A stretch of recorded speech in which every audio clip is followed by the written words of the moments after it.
Perhaps one of the greatest trials the Ultramarines have ever endured was the desperate defense of their homeworld, Macragge. Against all odds, the defenders of Ultramar stood unyielding before an onslaught unlike any the Imperium had ever witnessed. A Tyranid Hive Fleet numbering in the countless billions descended upon Ultramar with a single, horrifying purpose: to consume every living being. Yet even in the face of extinction, the sons of Ultramar fought with unmatched valor. The Ultramarines went blow for blow, bolter for claw. They turned their world into an impenetrable fortress, and their victory would mark the end of the First Tyrannic War, a triumph born of sacrifice and blood. But it was not the end of the Tyranid menace. Instead, it stood as a grim prelude, a whisper of the horrors yet to come for the galaxy.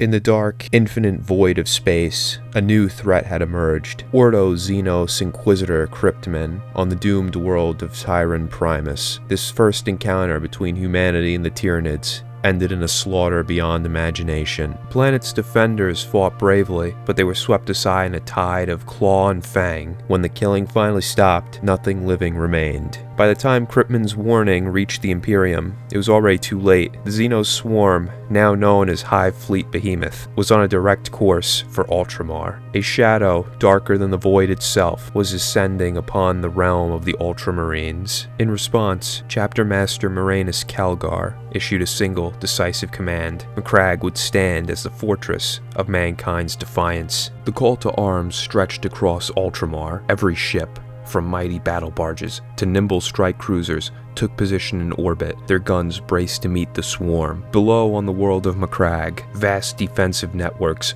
roared to life. Automated gun batteries, fortress walls, and orbital defense silos turned the planet into a bastion. At the heart of it all stood the fortress monastery of Hera, and at the planet's poles, two massive defense citadels. There, the veterans of the First Company took their stand, battle-hardened warriors clad in Terminator armor, joined by countless regiments of the planetary defense forces. They were ready, or so they thought, for beyond the veil of the stars, something vast was stirring, a hunger that could not be reasoned with, and could never be sated.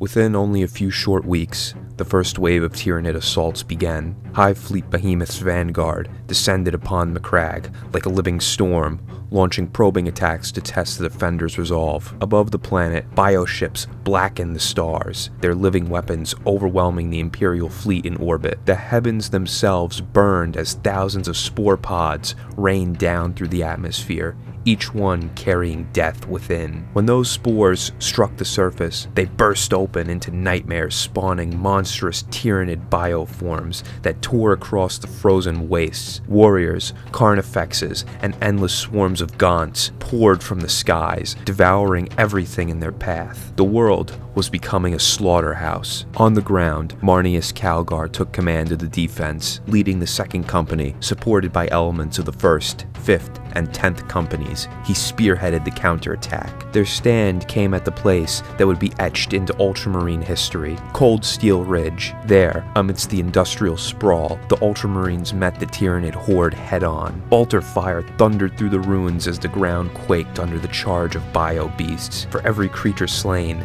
10 more took its place. Soon, the battle began to devolve into a brutal, grinding melee, a test of will as much as of strength. It was then that the hive mind unleashed one of its deadliest weapons, a creature of unmatched cunning and rage, the Swarmlord, created for a single purpose, to slay the Chapter Master of the Ultramarines. It descended upon Calgar with terrifying speed, cutting through his honor guard as if they were nothing. The two commanders clashed in a duel that shook the battlefield, blade against talon, strategy against raw instinct. Though Calgar fought valiantly, the Swarmlord's ferocity was overwhelming. He was struck down and gravely wounded, on the brink of death. Yet, even as the monstrous creature closed in for the kill, Brother Aloysius, captain of the Honor Guard, made the ultimate sacrifice, holding the beast at bay long enough for Calgar's Thunderhawk to extract him from the battlefield. As Calgar was lifted to safety, the Tyranid assault only grew more frenzied. The skies swarmed with gargoyles, and bio-titans thundered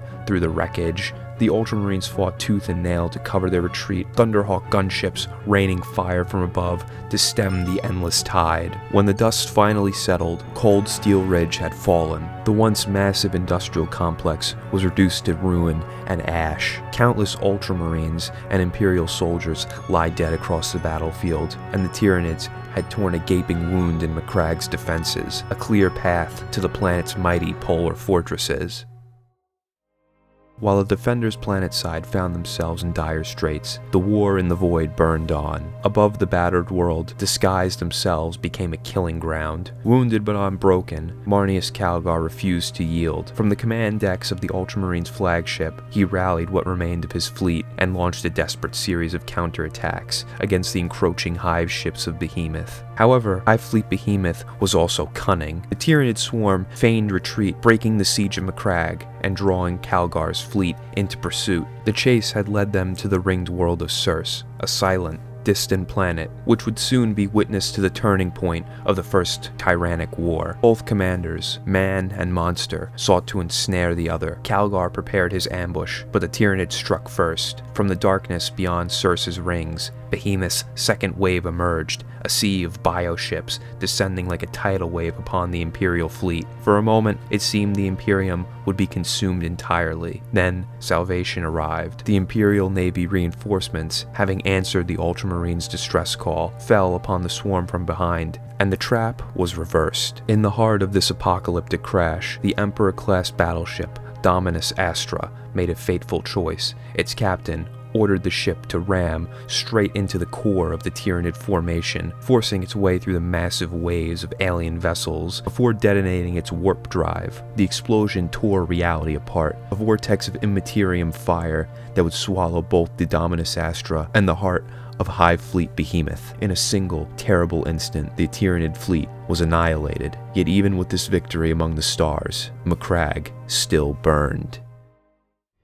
Back on Macragge, the battle raged on. At the planet's frozen poles, the Ultramarines' last bastions still held firm against the endless tide of the Great Devourer. The polar fortresses, ancient strongholds carved into the ice, had become the final line between Ultramar and extinction. There, the veterans of the First Company stood, resolute, their bolters roaring against the ceaseless swarm, even as ammunition and hope began to run dry. When the Tyranid fleet was destroyed at Circe, Calgar wasted no time. Rallying his remaining forces, he descended once more to the war-torn surface of his homeworld. The 3rd and 7th companies were immediately dispatched to relieve the defenders at the poles. What they found upon landing was a vision of apocalypse. The once pristine tundras of Macragge were now fields of shattered armor and twisted alien corpses. The air was thick with the stench of ichor and promethium. Even for the battle-hardened Ultramarines, the scale of destruction defied comprehension. At the southern fortress, the 7th Company made contact first, and against all odds, they found survivors, exhausted, bloodied, but unbroken. The defenders emerged from their stronghold, having fought tooth and nail through every corridor and chamber. Together, they purged the remaining Tyranids from the subterranean tunnels, reclaiming the bastion. But when the 3rd Company reached the northern fortress, the story was far darker. The silence there was suffocating. As they advanced through the frozen corridors, their boots echoed against the metal floors,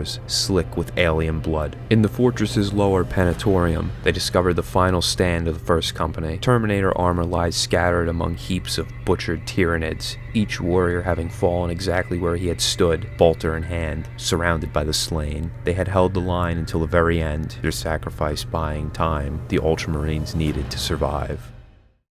In the end, victory belonged to the Ultramarines, but it was a victory drenched in sacrifice. The cost had been staggering. The proud warriors of the First Company, the chapter's finest and oldest veterans, were gone, every last one of them. The other companies had suffered gravest losses. Their strength bled away in the relentless defense of their homeworld. When the smoke finally cleared, Commander Dante of the Blood Angels dispatched his own warriors to aid the shattered Ultramarines. Together they hunted down the remnants of the Tyranid infestation, purging purging Macragge of the lingering horrors that still infested its wastes. But even with such aid, the world would never be the same. For years to come, the scars of the battle would remain, both upon the land and within the hearts of the Ultramarines. In the wake of this catastrophe, the Ultramarines adapted. From the ashes of loss, they forged a new strength. Entire formations were established, the Tyrannic War veterans, elite specialists dedicated to combating the Tyrannid horde, wherever it might rise again. Every tactic, every weapon, every lesson learned from the Battle of Macragge was refined and preserved, so that no chapter of the Imperium would ever face the Tyrannids unprepared. The battle for Macragge was more than a victory. It was a testament, a moment in history when courage stood firm against extinction itself. Though the Tyrannid swarm was broken, its shadow loomed even larger beyond the stars. Yet in that frozen hell, amid the ruins of their own fortress, the Ultramarines had proven one immutable truth, that even in the face of the galaxy's most terrible hunger, humanity would not go quietly into the void.